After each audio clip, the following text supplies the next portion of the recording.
일반적으로 감각 추구자들은 결혼을 하거나 장기적인 관계를 맺는 경우가 적다. 이런 다 그런 건 아닐 거예요.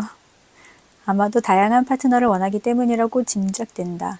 하지만 민감하면서도 감각을 추구하는 이들은 어떨까? 여러 파트너를 원하는 욕구와 심오한 경험을 추구하는 욕구가 합쳐져서 어느 시기에는 여러 다양한 사람을 만나다가 또 어느 시기에는 한 사람에게만 충실하다. 그러다 한 사람과의 관계가 친밀함과 헌신을 더 수월하게 해준다는 사실을 깨달을 수도 있다. 자신이 원하는 바를 적극적으로 쫓는 기질이 신중함과 겹치기 때문이다. 참고하시면 되겠습니다. 애착 유형 테스트. 애착 유형이 4가지가 있다라고 하시는데요. 자신이 어떤 거에 해당되는지 한번 선택해 보세요. 첫 번째, 타인과 쉽게 가까워질 수 있다. 내가 타인에게 기대거나 타인이 나에게 기대는 것이 불편하게 느껴지지 않는다. 혼자 있거나 거절당하는 것을 별로 걱정하지 않는다. 두 번째, 타인과 가까워지고 싶지만 타인은 내가 원하는 만큼 가까워지고 싶어 하지 않는 듯하다. 친밀한 관계가 없어도 불편하지는 않지만 가끔 사람들이 내가 그들을 사랑하는 만큼 나를 사랑하지 않는 듯해서 걱정이 된다. 세 번째, 친밀한 관계를 맺지 않는 것이 더 편하다. 독립적이고 자립적인 느낌이 더 중요하다. 타인에게 기대고 싶지도 누가 나에게 기대는 것도 별로다. 네 번째, 타인과 가까워지기가 무척 힘들다. 가까워지고는 싶지만 믿거나 의지하기가 어렵다. 사람들이 떠나거나 배신하거나 잔인한 행동으로 상처를 줄까봐 걱정스럽다. 안정형. 애착 유형 테스트의 첫 번째에 해당하며 전체 인구의 약 50%가 여기에 포함된다. 가까운 사람들에게 사랑받고 있고 버려지지 않으리라는 안정감을 느낀다. 자신과 타인에게 긍정적인 감정을 느낀다. 안정형이 좋네요.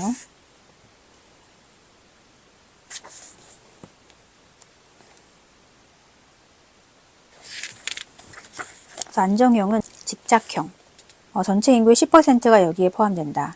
친밀한 관계를 맺고 싶은 마음이 강하지만 상대방에게 화답을 받지 못할까봐 두려워한다. 일반적으로 그 이유는 보호자가 어느 때도 전혀 지지해주지 않다가 또 어느 때는 과도하게 침범하는 등 일관적이지 못하기 때문이다. 당신이 독립할 준비가 되었을 때도 보살펴 주어야 할 어린아이로 남기를 바라는지도 모른다. 다시 말해 보호자는 당신이 아닌 자신의 욕구에 반응하는 것이므로 진정으로 개입했다고 보기 어렵다.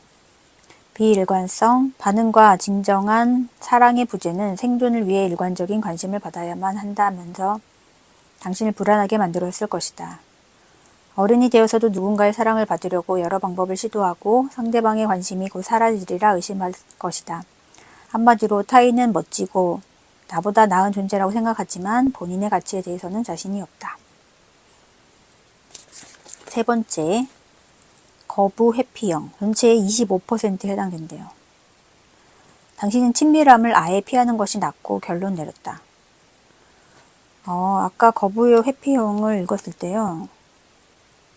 친밀한 관계를 맺지 않는 것이 더 편하다라고 하고요. 독립적이고 자립적인 느낌이 더 중요하다라고 했대요. 타인이 나에게도 기대는 것도 싫고 나도 타인에게 기대고 싶지 않고 누가 나에게 기대는 것도 별로다라는 유형인데요. 두려움과 공허감을 대처하고자 난 할 일도 많고 갈 곳도 많고 중요한 일을 하고 있어. 친밀한 관계는 필요하지 않아. 라는 강력한 방어 기제를 발달시켰다. 되게 외로운 유형이네요. 당신은 감정이 다양하지 않고 매우 분석적인 사람일 수도 있지만 보살핌 받기와 관련된 쟁점이라면 그 어디에든 집착한다는 사실이 자신뿐 아니라 타인에게도 감지된다. 의존적이거나 자기 연민을 보이는 사람을 싫어하거나 다른 사람의 보살핌을 필요 없다고 소리 높여 말한다거나 목표 달성에 얼마나 도움이 되는가로 타인을 평가하는 모습 등에서 드러난다.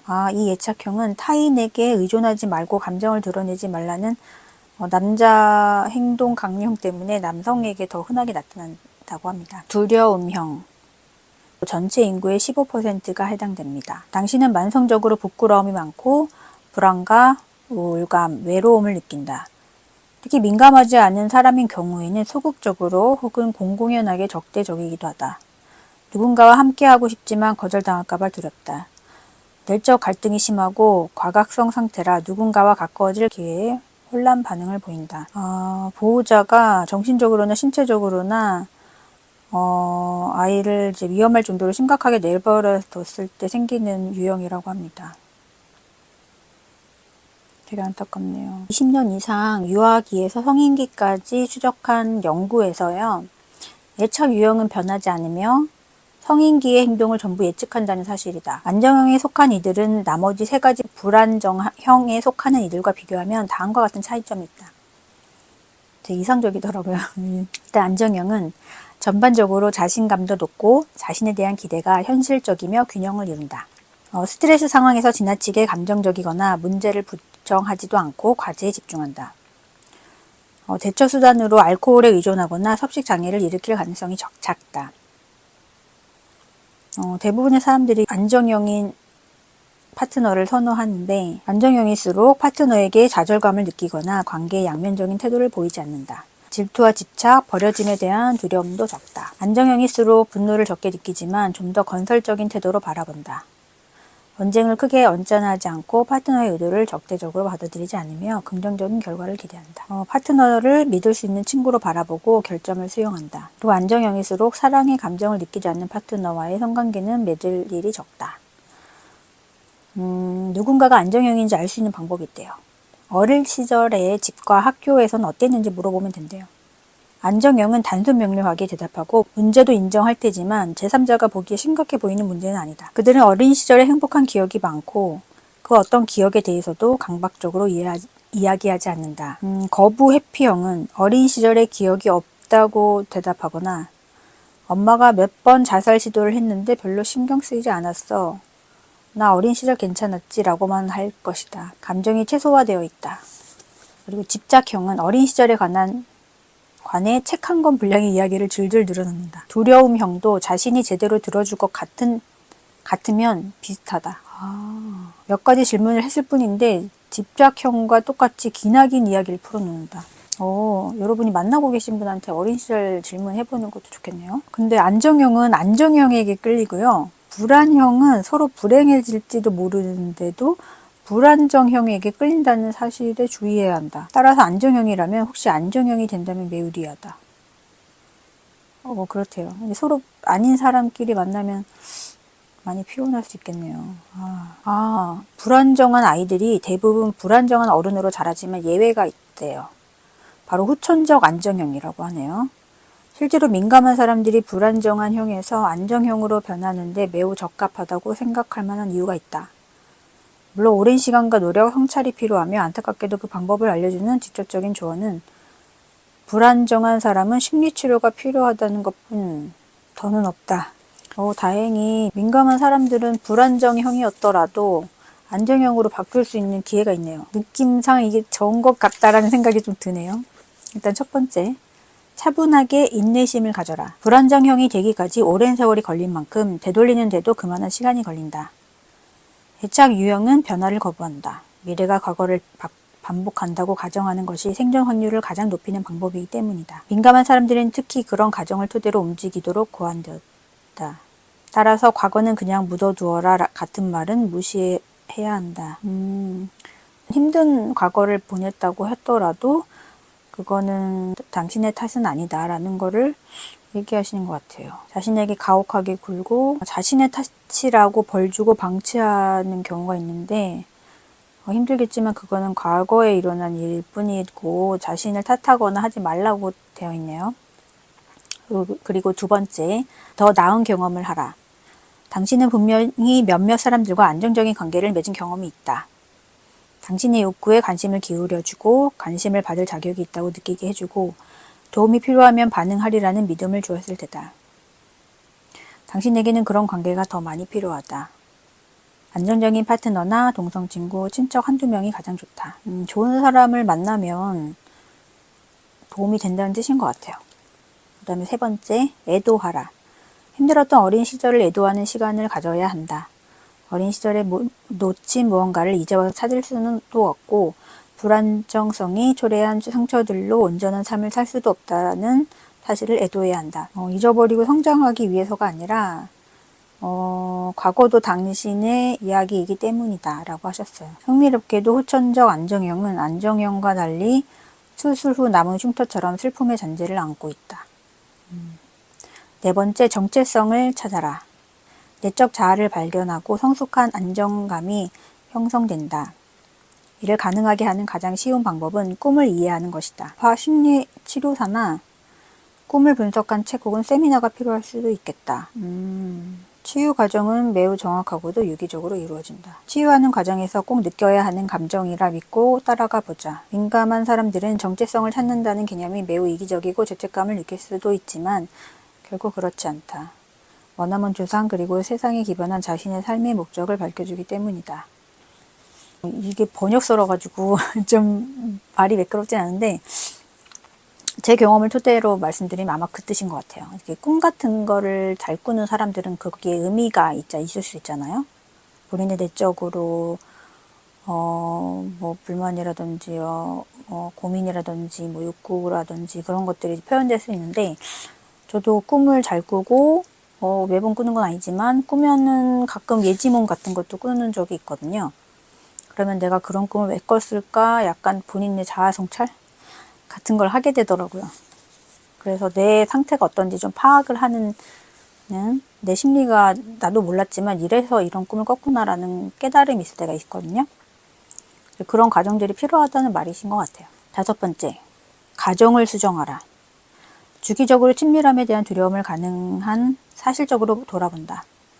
치유 과정이 진행될수록 두려워할 필요가 없다고 자신을 설득하기가 쉬워지기 때문이다. 유아기 때 형성된 본능적인 두려움은 절대로 사라지지 않을지도 모르지만 이렇게 생각하면 무시할 수도 있다. 두려움은 나를 지키려는 목적이지만 거짓 경보와 마찬가지라서 행동을 취할 필요가 없어. 경고는 매우 고맙게 생각하지만 무시할 거야. 네.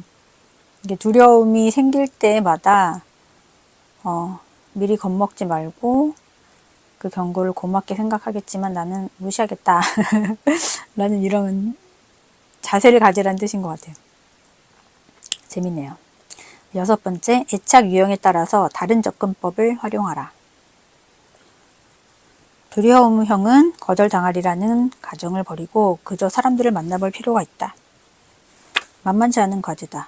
집착형은 타인에 대한 집착을 조금 내려놓고 그들이 원해서가 아니라 내가 부탁이기에 관심을 기울여 주리라는 믿음을 가져보길 바란다. 하지만 생각과 달리 당신이 매분 매초 사람들의 관심을 필요로 하지 않는다는 사실을 알아차리기 시작해야 한다. 거부 회피형은 심장이 돌로 변해버린 듯 타인을 아예 포기했다는 사실을 인정할 필요가 있다. 사랑할 기회가 오면 심장이 높게 내버려 두어야 한다. 거부 회피형이 제일 안타까운 것 같아요. 포기하는 거니까. 그동안 사람들에게 관심을 기울이지 않게 했던 방화벽이 뚫리면서 두려움형이나 집착형이 된 것처럼 느껴질 수도 있대요. 그렇지만 사람은 사랑을 해야 하는 거 아닐까요? 네. 그래야 사람이잖아요. 네. 여튼 본인의 상태를 정확하게 이해하고 파악하는 게 좋은 것 같아요. 그리고 필요한 것 같아요. 7번째, 순수 의식을 경험하라. 명상은 자신의 단단한 내면 흔들리지 않는 정체성을 인지하게끔 도와준다. 또한 큰 노력 없이 순수 무의식의 상태로 들어가게 해준다. 적어도 가끔은 그렇다. 생각이나 인식, 감정이 없는 순수한 의식과 깊은 휴식의 순간이다. 아무튼 본인의 내면을 들여다보라는 말씀인 것 같아요.